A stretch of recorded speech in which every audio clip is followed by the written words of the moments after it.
एक छोटे से गांव में मोहन नाम का लकड़हारा अपनी दूसरी पत्नी माला और दो छोटे बच्चों के साथ रहता था। उसके बेटे का नाम आर्यन और बेटी का नाम नेहा था, जो उसकी पहली पत्नी के बच्चे थे। मोहन दिन भर जंगल में लकड़ी काटता था और फिर शाम को उन्हें बाजार में बेच आता था। लकड़ियों को बेचकर उसे जो थोड़े बहुत पैसे मिलते थे, उन्हीं से उसके घर का गुजारा होता। जब लकड़हारा सुबह को लकड़ी काटने चला जाता तो उसकी दूसरी पत्नी दोनों छोटे बच्चों को बहुत परेशान करती थी। एक दिन वह सोचती है, अगर किसी तरह यह दोनों बच्चे यहाँ से चले जाएं तो बड़ा अच्छा होगा। माला यह सोच ही रही थी कि एकदम से मोहन आ जाता है। माला मोहन से कहती है, पता नहीं तुम्हारे काम को क्या हो गया है। तुम लकड़ी बेचकर जितने पैसे लाते हो उनमें घर का गुजारा करना बहुत मुश्किल है, और अब तो घर में इतना आटा भी नहीं है कि दो आदमी सही से पेट भरकर खा सके। माला, तुम चिंता मत करो। भगवान ने चाहा तो यह मुश्किल भरे दिन जल्द ही खत्म हो जाएंगे। भगवान करें ऐसा ही हो। मुझे आपसे एक बात करनी है। मैं बहुत दिनों से यह बात सोच रही थी, लेकिन कभी कह नहीं पाई। अरे ऐसी क्या बात है जो तुम इतना सोच रही हो? बताओ ना, क्या बात है? मैं चाहती हूँ आप आर्यन और नेहा को कहीं छोड़ आओ। अगर तुम इन दोनों बच्चों को कहीं छोड़ आओगे तो इन्हें कोई अपने साथ ले जाएगा और ये अपना जीवन खुशी से जिएंगे, वरना हमारे साथ रहकर तो ये भूखे ही मरेंगे। तुम इन्हें किसी जंगल में छोड़ आओ। तुम ये क्या कह रही हो माला? मैं अपने बच्चों को अपने से अलग कैसे कर सकता हूँ? अरे ये बच्चे बहुत छोटे हैं, मासूम हैं। मैं इन्हें जंगल में कैसे छोड़ सकता हूँ? जंगल के जंगली जानवर इन्हें खा जाएंगे। अगर तुम मेरी बात नहीं मानते तो ठीक है, तुम अपने इन मासूम बच्चों को अपने साथ रखो और अपने साथ इन्हें भी भूखा मारो। वैसे भी हमारे घर में खाने के लिए कुछ नहीं है और ये बच्चे हमारे साथ रहते हुए भी भूखे मर जाएंगे। जंगल में छोड़ने से अच्छा है कि मेरे बच्चे मेरी नजरों के सामने भूखे रहे। मैं खुद भूखा प्यासा रह लूंगा, लेकिन अपने मासूम बच्चों को भूखा नहीं रहने दूंगा। अरे तुम मेरी बात समझते क्यों नहीं हो? अगर तुम इन बच्चों को जंगल में छोड़ आओगे तो हो सकता है इनका भाग्य इनका साथ दे और भटकते हुए कहीं ऐसी जगह पहुंच जाए जहां इन्हें भूखा ना मरना पड़े। यहाँ रहकर इनकी जिंदगी खराब हो रही है। ना तो हम इन्हें अच्छी शिक्षा दे सकते हैं और ना ही पेट भरकर खाना खिला सकते हैं। इसलिए हमारी और इन बच्चों की भलाई इसी में है कि हम इन्हें किसी जंगल में छोड़ दें। माला अपने पति को बहुत बहकाती है, लेकिन मोहन बच्चों को खुद से अलग करने के लिए मना करता रहता है। लेकिन उस दुष्ट औरत की बहुत कोशिश के बाद मोहन को अपनी पत्नी की बात माननी पड़ती है। वह अपनी पत्नी से कहता है, तुम इतना कह रही हो तो ठीक है, हम कल दोनों बच्चों को जंगल में छोड़ आएंगे। लेकिन माला, मेरा दिल गवाही नहीं दे रहा कि बच्चों को मैं जंगल में छोड़ूं। मुझे डर लग रहा है, कहीं मेरे बच्चों को कुछ हो ना जाए। क्या तुम यह समझते हो कि यह सिर्फ तुम्हारे ही बच्चे हैं? ये मेरे भी बच्चे हैं। मैंने इन्हें कभी पराया नहीं समझा। मैं इनकी भलाई के लिए ही कह रही हूँ। हम कल शाम इन्हें जंगल में छोड़ आएंगे। दीदी, हमारी सौतेली माँ और पिताजी हमें जंगल में छोड़ने की बात कर रहे हैं। अगर यह लोग हमें जंगल में छोड़ आए तो जंगल में हमें जंगली जानवर खा जाएंगे। दीदी, मुझे बहुत डर लग रहा है। भाई, डर तो मुझे भी लग रहा है। अगर आज हमारी माँ जिंदा होती तो हमें कभी जंगल में छोड़ने की बात नहीं करती। कल हमें ये लोग जंगल में छोड़ आएंगे। हमें जंगल से वापस आने का कोई रास्ता निकालना ही होगा। नेहा बहुत ही समझदार थी। वह रात भर जंगल से वापस आने के बारे में सोचती रही। फिर उसके दिमाग में एक बात आई। वारियन से बोली, मुझे पता चल गया है। हम जंगल से वापस घर कैसे आ सकते हैं, लेकिन उसके लिए हमें छोटे कंकड़ चाहिए। जब पिताजी और माँ हमें जंगल में छोड़ने जाएंगे तो हम रास्ते में छोटे कंकड़ फेंकते हुए चलेंगे, जिससे हमें घर आने के लिए रास्ता मिल जाएगा। अब तुम एक काम करो, बाहर से कुछ कंकड़ उठा लाओ। अपनी बहन के कहने पर आर्यन अपने पिता और सौतेली माँ की निगाह से बचकर घर से बाहर निकल आता है। फिर बहुत सारे कंकड़ उठाकर अपनी जेब में भर लेता है और फिर चुपचाप वापस घर आ जाता है।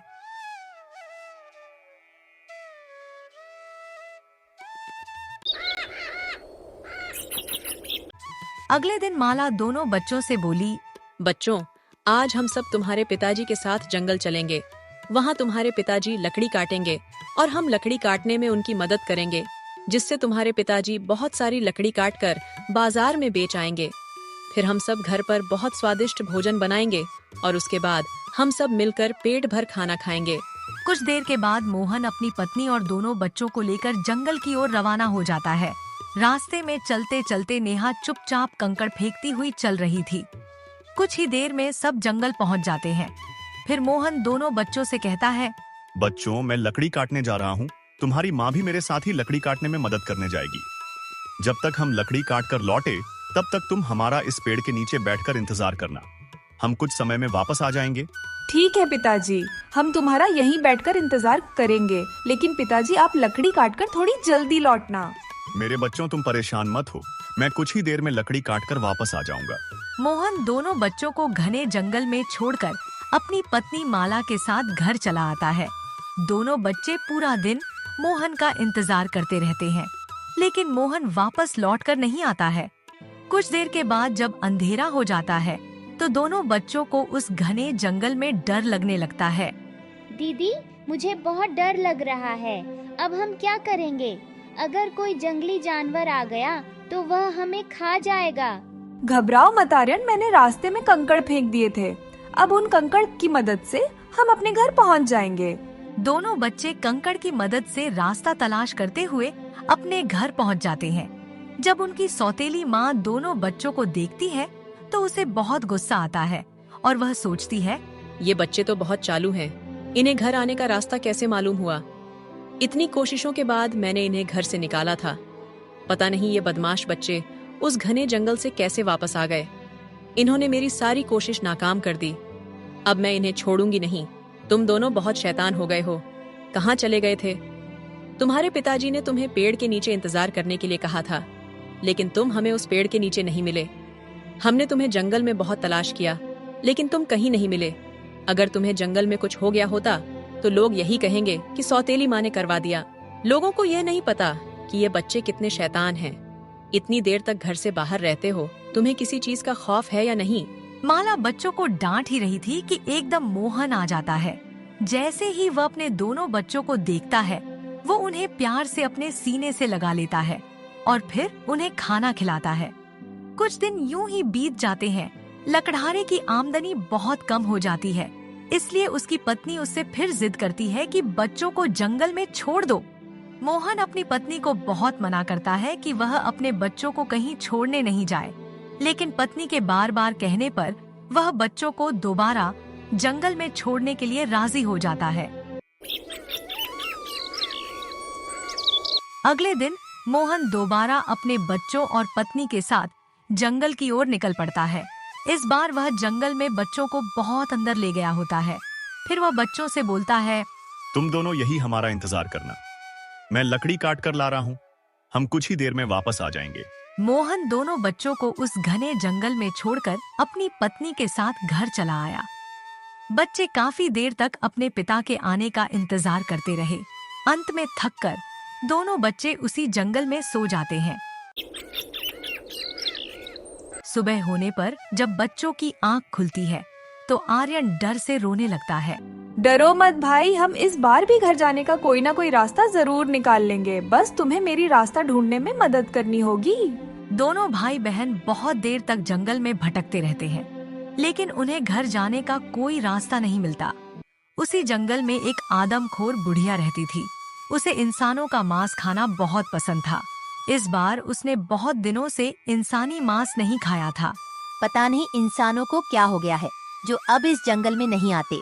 रोज रोज मैं ये उल्टी सीधी चीजें खा खा कर परेशान हो गई हूँ। अब तो मुंह का स्वाद भी खराब हो गया है। सालों हो गए हैं इंसानी मांस खाए हुए, अब रहा नहीं जाता। अगर मुझे इंसानी मांस खाना है तो मुझे इस जंगल से बाहर जाना ही होगा। उसके बाद वह बुढ़िया इंसानों की तलाश में निकल जाती है। तभी उसकी नजर आर्यन और नेहा पर पड़ती है। उन्हें देखकर वह सोचने लगती है, अरे आज तो ऊपर वाला मुझ पर बहुत मेहरबान है। मैं इंसानों को जंगल के बाहर तलाश करने जा रही थी, लेकिन यह तो खुद चलकर मेरे पास आ रहे हैं, वो भी एक साथ 2 इंसानी बच्चे। अब मुझे किसी भी तरह इन बच्चों को अपने जाल में फंसाना होगा। उसके बाद मैं इन्हें खाऊंगी। वह आदमखोर बुढ़िया जल्दी से अपने घर जाती है और अपने घर के बाहर बहुत सारी मिठाइयाँ और खाना रख देती है। आर्यन और नेहा अपने घर का रास्ता तलाश करते हुए उस बुढ़िया के घर पहुंच जाते हैं। जब उनकी नजर बुढ़िया के घर के आगे रखी मिठाइयों और खाने पर पड़ती है तो आर्यन नेहा से कहता है, दीदी देखो, घर के आगे कितना सारा भोजन और मिठाइयाँ रखी हैं। इतना सारा भोजन मैंने कभी नहीं देखा। देखने में तो यह भोजन बहुत ही स्वादिष्ट लग रहा है। क्या हमें यह भोजन खाना चाहिए? मुझे तो बहुत तेज भूख लग रही है। भूख तो मुझे भी लग रही है और खाली पेट हम अपने घर का रास्ता भी तलाश नहीं कर सकते, इसलिए हमें यह भोजन खाना ही होगा। लेकिन होशियार रहना, कोई हमें भोजन खाता हुआ देख न ले। दोनों बच्चे खुशी खुशी घर के बाहर रखी मिठाइयाँ और भोजन खाने लग जाते हैं। थोड़ी ही देर में बुढ़िया अपने घर से बाहर आती है। बुढ़िया को देखकर दोनों बच्चे डर जाते हैं। मेरे प्यारे मासूम बच्चों, डरो मत, इसे अपना ही घर समझो। ये सब मिठाइयाँ तुम्हारे लिए ही है, जितना जी चाहे उतना खा लो। वैसे तुम इस घने जंगल में अकेले कर क्या रहे हो? तुम्हारे माता पिता कहाँ हैं? दादी, हम इस जंगल में फंस गए। हमें अपने घर का रास्ता नहीं मिल रहा है। हम कब से अपने घर का रास्ता तलाश कर रहे हैं, लेकिन हमें अभी तक अपने घर का रास्ता नहीं मिला। ऐसा लगता है जैसे हम इस घने जंगल में फंस गए। घबराओ मत मेरे बच्चों, तुम्हें तुम्हारे घर का रास्ता जरूर मिल जाएगा। थोड़ी देर के बाद दिन ढलने वाला है, इसलिए तुम्हारा इस जंगल में यूं अकेला फिरना सही नहीं है। यहाँ बहुत ही खतरनाक जंगली जानवर रहते हैं। तुम दोनों मेरे घर के अंदर चलो और कल सुबह अपने घर का रास्ता तलाश कर लेना। बुढ़िया दोनों बच्चों को बहकाकर अपने घर के अंदर ले जाती है। फिर बुढ़िया उन्हें बहुत अच्छा खाना खिलाती है। 2 दिन से बच्चों ने कुछ नहीं खाया था, इसलिए दोनों बच्चे खूब खाना खाते हैं। उन्होंने आज पहली बार इतना सारा और स्वादिष्ट खाना खाया था। खाना खाकर दोनों बच्चे सो जाते हैं, क्योंकि वह दोनों बहुत थके हुए थे। बच्चों को सोता देख बुढ़िया सोचती है, आज तो मजा ही आ जाएगा। आखिरकार आज मुझे इंसानी मांस खाने को मिल ही जाएगा। कब से तरस रही थी मैं इंसानी मांस खाने के लिए। अब मैं इन बच्चों को खूब अच्छे से पकाकर खाऊंगी। वो बुढ़िया बहुत खुश थी, क्योंकि उसके जाल में एक साथ 2 बच्चे फंस गए थे। उसने चुपके से उन दोनों बच्चों को एक रस्सी से बांध दिया। फिर बुढ़िया दोनों बच्चों को जगाते हुए बोली, उठो आलसी बच्चों, कब तक सोते रहोगे?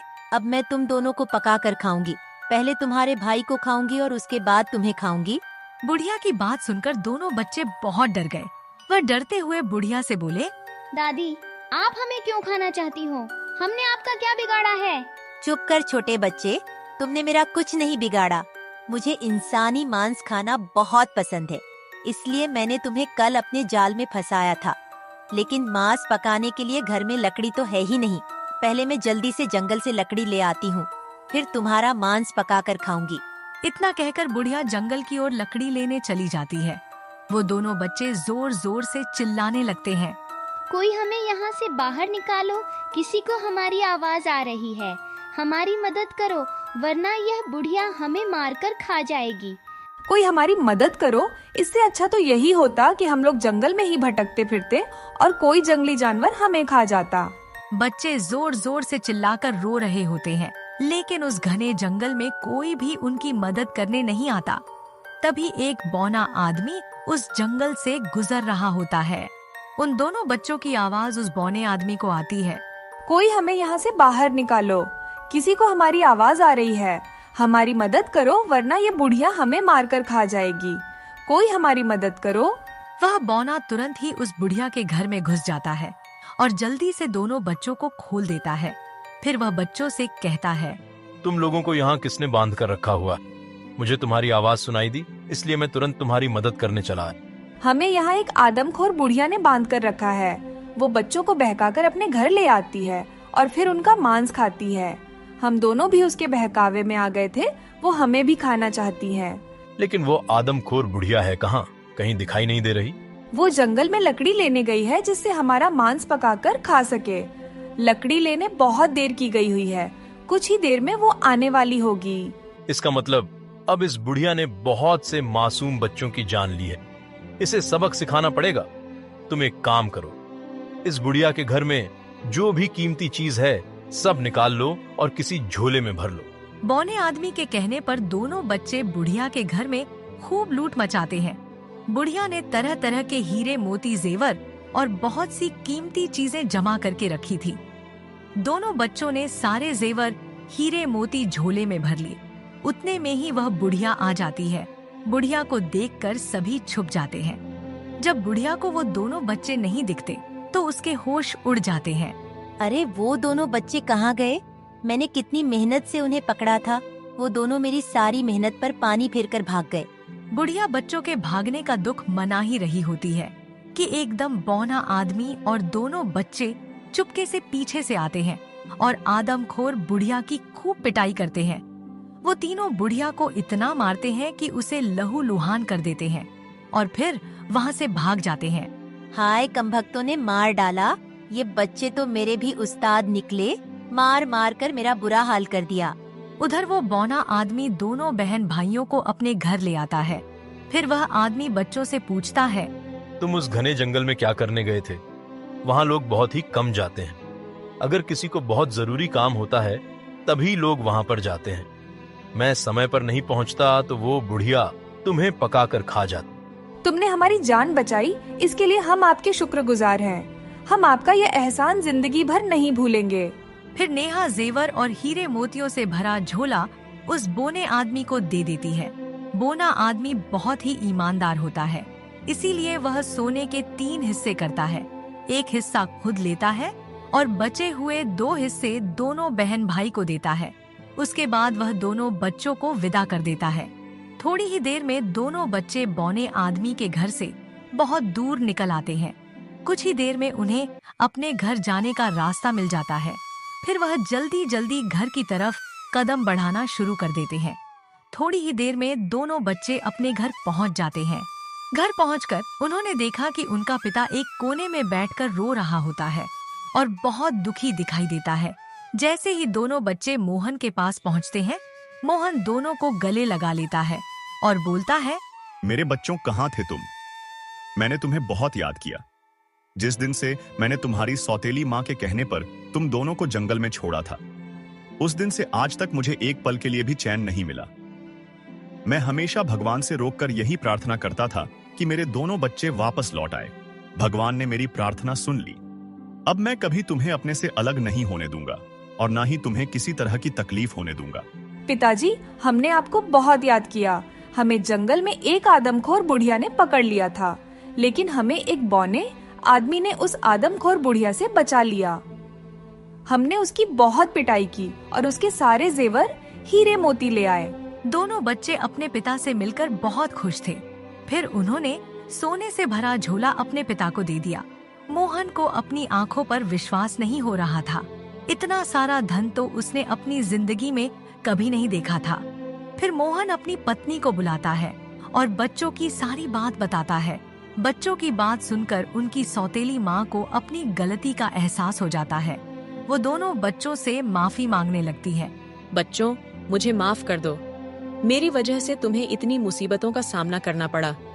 मैंने ही तुम्हारे पिताजी से कहा था कि वह तुम्हें जंगल में छोड़ आए। इसमें तुम्हारे पिताजी की कोई गलती नहीं है। मैं अपनी गलती पर बहुत शर्मिंदा हूँ। हो सके तो मुझे माफ कर देना। दोनों बच्चे अपनी सौतेली माँ को माफ कर देते हैं। इतना सारा धन पाकर मोहन बहुत खुश होता है। इस तरह उन लोगों की गरीबी दूर हो जाती है और उसके बाद मोहन अपने दोनों बच्चों और पत्नी के साथ खुशी खुशी रहने लगता है। बसंतपुर गांव में सुरेश नाम का एक गरीब किसान अपनी पत्नी रूपा और 2 बच्चों के साथ रहता था।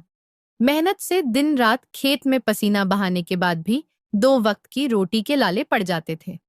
साहूकार का कर्ज बढ़ता जा रहा था और गरीबी का अंधेरा उनके घर को घेर चुका था।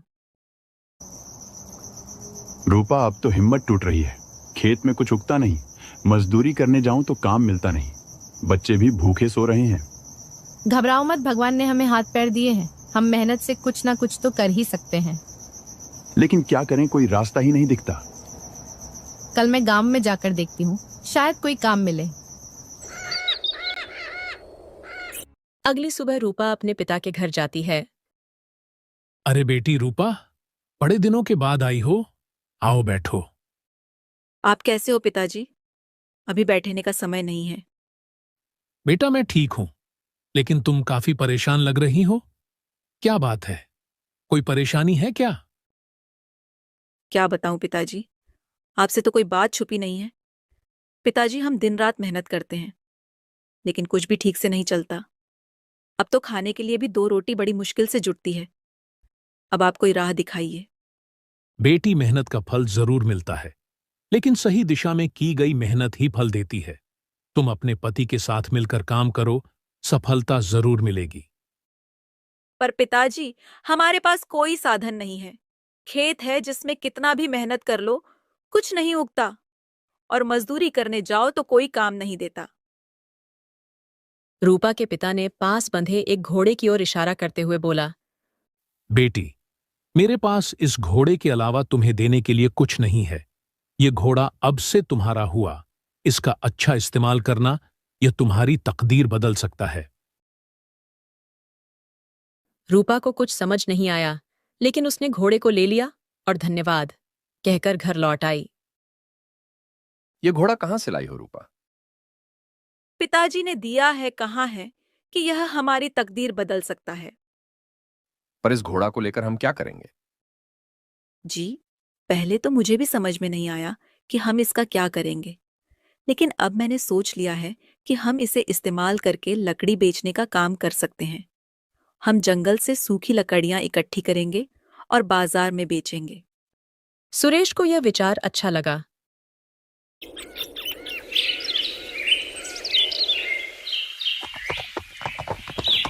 अगले ही दिन वे जंगल गए, सूखी लकड़ियां इकट्ठी की और घोड़े पर रखकर बाजार पहुंचे। लकड़ियां ले लो, सूखी लकड़ियां ले लो। अच्छे दामों में सारी लकड़ियां बिक गईं। रूपा और सुरेश की मेहनत रंग लाने लगी थी। घोड़े की मदद से उनका लकड़ी बेचने का कारोबार अच्छा चलने लगा था। अब उनके घर में रोज चूल्हा जलने लगा था। बच्चों के पेट भरने लगे थे और धीरे धीरे वे कर्ज भी चुकाने की स्थिति में आ रहे थे। लेकिन गांव का लालची साहूकार यह सब देखकर जल भुन गया। वह सोच रहा था कि अगर सुरेश जल्दी कर्ज चुका देगा तो ब्याज से मिलने वाला उसका फायदा खत्म हो जाएगा। वह नहीं चाहता था कि कोई गरीब इस तरह उसकी पकड़ से बाहर निकले। ये सुरेश दिन पर दिन अमीर होता जा रहा है। अगर ऐसे ही चलता रहा तो जल्द ही पूरा कर्ज चुका देगा। यह हमारे धंधे के लिए अच्छा नहीं है। मालिक, हम क्या करें? हमें कुछ ऐसा करना होगा जिससे इसकी कमाई बंद हो जाए और यह फिर से मेरे कर्ज में फंस जाए। मालिक, पर हम कर क्या सकते हैं? वह तो रोज जंगल से लकड़ी लाकर बेचता है। उसकी कमाई का सबसे बड़ा सहारा क्या है? वो उसका घोड़ा। बिल्कुल, अगर उसका घोड़ा ही ना रहे तो वह लकड़ी बेच ही नहीं पाएगा और उसका काम ठप हो जाएगा। तो क्या आप कह रहे हैं कि हमें उसका घोड़ा चुराना होगा? बिल्कुल, और यह काम रात के अंधेरे में होगा, जब सुरेश गहरी नींद में होंगे। दोनों नौकरों ने सहमति में सिर हिला दिया। साहूकार ने उन्हें घोड़े को चुराने का सही समय और तरीका समझाया और उन्हें अपना काम पूरा करने के लिए भेज दिया। रात के समय दोनों नौकर धीरे धीरे सुरेश के आंगन में घुसे। घोड़ा पास के एक पेड़ से बंधा हुआ था और शांत खड़ा था। सुन, घोड़े को चुपचाप खोलना, कहीं ये आवाज करके रूपेश और उसकी पत्नी को जगा ना दे। हाँ, लेकिन अगर घोड़ा हिलने डुलने लगा तो? मैं इसके मुंह पर कपड़ा बांध देता हूं ताकि ये कोई आवाज ना करे। दूसरे नौकर ने हिम्मत करके रस्सी खोली और पहले नौकर ने घोड़े के मुंह पर कपड़ा बांधने की कोशिश की, मगर बांध न पाया। इतने में रूपा की नींद खुल गई और उसे कुछ आहट सुनाई दी। सुरेश, उठो, मुझे कुछ अजीब आवाज आ रही है। क्या हुआ रूपा? इतनी रात को कौन आएगा? रूपा और सुरेश दोनों जल्दी से घर के बाहर जाकर देखा कि 2 लोग उनके आंगन में हैं और घोड़े को ले जा रहे हैं। दोनों नौकरों को रूपा और सुरेश के जागने की आहट पता चल गई। फिर वे लोग घोड़े को छोड़कर दौड़कर भाग गए। हमें इन चोरों की शिकायत मुखिया जी से करनी चाहिए। हाँ, तुम ठीक कहती हो रूपा, मगर तुम्हें क्या लगता है यह दोनों चोर कौन हो सकते हैं? मुझे तो लगता है कि वे साहूकार के नौकर थे, पर मैं अच्छे से चेहरा देख नहीं पाई। सुबह होते ही दोनों पति पत्नी मुखिया के पास जाते हैं और दोनों चोरों के बारे में बताते हैं। मुखिया साहूकार का अच्छा दोस्त होता है, इसलिए वह साहूकार के प्रति कोई एक्शन नहीं लेता और सुरेश से कहता है, सुरेश, जब तक तुम्हारे पास कोई ठोस सबूत ना हो तब तक मैं साहूकार को कुछ नहीं कह सकता। साहूकार के नौकरों के खिलाफ कोई सबूत न होने के कारण मुखिया कुछ नहीं करता और रूपा सुरेश दोनों घर आ जाते हैं। वे लोग अपने घोड़े का ध्यान अच्छे से रखने लगते हैं। अब सुरेश रात में अपने आंगन में चारपाई लगाकर घोड़े के पास ही सोता। इधर साहूकार के नौकर साहूकार को सारी बात बता देते हैं, पर साहूकार हार मानने वाला नहीं था। वह कोई दूसरी चाल चलने की सोचता है।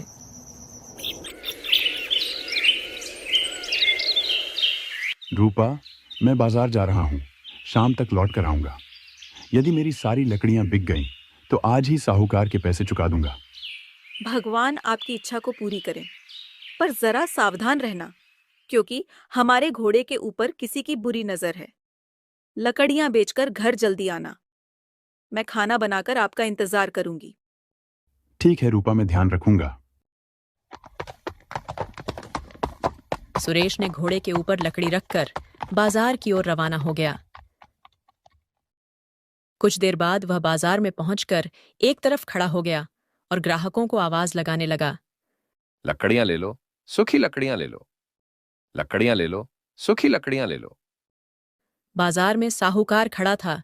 उसकी नजर सुरेश के ऊपर पड़ी। इस फटीचर को आसानी से ठगा जा सकता है। वैसे भी यह शक्ल से ही जन्मजात मूर्ख लगता है। ये सोचकर वह सुरेश के पास पहुंचकर बोलता है, कैसे हो सुरेश भाई? सुना है तुम्हारी लकड़ियां बहुत ही उत्तम दर्जे की होती हैं। गांव वाले तुम्हारी लकड़ियां की बहुत तारीफ करते हैं। क्या तुम मुझे अपनी सारी लकड़ियां बेचना चाहोगे? बिल्कुल बेचनी है हुजूर, लेकिन कीमत क्या देंगे? तुम ही बताओ, क्या कीमत चाहते हो? 200 रुपए लूंगा मालिक। सौदा महंगा है। खैर, क्या तुम लकड़ियां जिस हालत में है उसी हालत में बचोगे ना? हाँ बिल्कुल हुजूर, इसमें मुझे क्या एतराज हो सकता है। तब ठीक है, ये लो 200 रुपए और अपने घोड़े को लेकर जल्दी से मेरे पीछे पीछे चलो। पैसे लेने के बाद सुरेश घोड़े को लेकर साहूकार के पीछे पीछे चल पड़ता है। बड़ी किस्मत से आज कमाई अच्छी हुई है, यह सोचते हुए रूपेश साहूकार के पीछे चला जा रहा था। कुछ देर बाद साहूकार सुरेश और घोड़े को लेकर अपने घर पहुंचा। लकड़ियां तुम यहीं छोड़ दो और तुम जाओ। जैसी हुजूर की आज्ञा। ऐसा कहकर सुरेश ने जैसे ही घोड़े से लकड़ियां उतारने की कोशिश की, तभी लकड़हारे रुक जाओ, ये तुम क्या कर रहे हो? हुजूर, मैं तो घोड़े से लकड़ियां उतार रहा था ताकि घोड़े को ले जा सकूं। अरे बदमाश, क्या तुम्हें सौदे की शर्त याद नहीं जो तूने लकड़ियां बेचते समय मुझसे मंजूर की थी? कैसी शर्त हुजूर? मैं कुछ समझा नहीं। मैंने तो आपको 200 रुपए में सारी लकड़ियां बेची हुजूर। सारी लकड़ियां ही नहीं, बल्कि सिक्कों के बदले तूने मुझे अपना घोड़ा भी बेचा है। आप यह क्या कह रहे हैं? क्या तूने इस शर्त पर लकड़ियां बेचना स्वीकार नहीं किया था कि लकड़ियां जिस हालत में है उस हालत में बेचेगा? शर्त के मुताबिक अब यह घोड़ा मेरा है। तुझे अपनी कीमत मिल चुकी है, इसलिए तू यहां से चलता बन। नहीं नहीं, ऐसा मत कहिए हुजूर, मैं गरीब आदमी हूं, बर्बाद हो जाऊंगा। सुरेश बहुत गिड़गिड़ाया, लेकिन साहूकार ने उसकी एक नहीं सुनी, बल्कि उसने आसपास के लोगों को भी इकट्ठा कर लिया। देख लो भाइयों, इस लकड़हारे की चालाकी पहले सौदा किया, अब मुकर रहा है और सीना झोरी कर रहा है। क्या यह रहम करने योग्य है? नहीं नहीं, बिल्कुल नहीं। फिर इस गुस्ताख के साथ क्या व्यवहार करना चाहिए? मेरी मानो तो इसे सरपंच जी के पास ले चलो। साहूकार लोगों के कहने पर लकड़हारे को सरपंच जी के पास ले गया। जो साहूकार का प्रिय मित्र था, उसने सरपंच को सारा किस्सा सुनाया। सारी बात सुनकर सरपंच जी ने अपने मित्र के पक्ष में ही फैसला सुनाया। लकड़हारे को अपने सामान की कीमत मिल चुकी है और उसने ग्राहक की शर्त मानी है, इसलिए घोड़ा साहूकार का हुआ। सुरेश, अब घोड़े पर तुम्हारा कोई हक नहीं। सुरेश सरपंच से भी बहुत मिन्नतें करता है, पर सरपंच भी उसकी एक बात नहीं सुनते। बेचारा सुरेश अपने जले नसीब पर आंसू बहाता हुआ अपने घर पहुंचा। अरे ये आपकी आंख में आंसू कैसे? सब ठीक तो है ना? और हमारा घोड़ा कहाँ है? क्या बताऊं रूपा, हमारी तो किस्मत ही फूटी है। वैसे ही मेरे पास धन के रूप में कुछ नहीं था और आज हमारा घोड़ा भी हाथ से निकल गया। ये आप क्या बोल रहे हैं? सुरेश ने सारी बातें रूपाली को सुनाई। सारी बातें सुनकर रूपा ने अपने पति सुरेश की हिम्मत बढ़ाते हुए कहा, आप जरा भी चिंता मत करो, सब ठीक हो जाएगा। भगवान के घर देर है पर अंधेर नहीं। दोनों पति पत्नी खाना खाकर सो गए। अगली सुबह दुख के कारण सुरेश चारपाई से उठ न सका। अपने पति की हालत देखकर रूपा बोली, लाओ वो 200 रुपए जो तुम्हें साहूकार ने कल दिए थे, वो रुपए मुझे दे दो। लेकिन रूपा, तुम क्या सोच रही हो और तुम क्या करने वाली हो? मैंने बस सोच लिया है कि साहूकार को सबक सिखा के रहूंगी। मैं इस पैसे से एक घोड़ा किराए पर लाऊंगी और मैं खुद बाजार में जाकर लकड़ी बेचूंगी। सुरेश से 200 रुपए लेकर रूपा बाजार की ओर निकल पड़ती है। हे प्रभु, इनकी रक्षा करना, बेचारे बहुत परेशान हैं। कैसे भी करके मुझे इनकी परेशानी को दूर करना है। मुझे अन्याय से लड़ने की शक्ति देना प्रभु। अब तो आप ही हमारा सहारा है। ये सोचते सोचते वह अपने पिता के पास जाती है और उन्हें सारी बात बताती हैं। पिताजी, अब आप ही मेरी मदद कीजिए। लेकिन बेटी, मैं तुम्हारी मदद कैसे करूं? तुम ही बताओ। पिताजी, मुझे सबसे पहले एक घोड़ा चाहिए और एक आदमी, क्योंकि अगर मैं बाजार में लकड़ियां बेचने जाऊंगी तो वो साहूकार मुझे पहचान लेगा और मेरे जाल में नहीं फंसेगा। बेटी, घोड़ा तो मैं तुम्हें दिलवा दूंगा, लेकिन किस इंसान को तुम्हारे साथ भेजूं? क्योंकि इस गांव के लगभग सभी लोगों को साहूकार पहचानता है। और तभी रूपा का चचेरा भाई मोहन आ जाता है। राम राम काका। अरे रूपा दीदी, तुम भी यही हो? अच्छा हुआ तुमसे भी मुलाकात हो गई। रूपा और उसके पिता दोनों एक ही बात सोचते हैं कि मोहन को बाजार लेकर जाया जाए।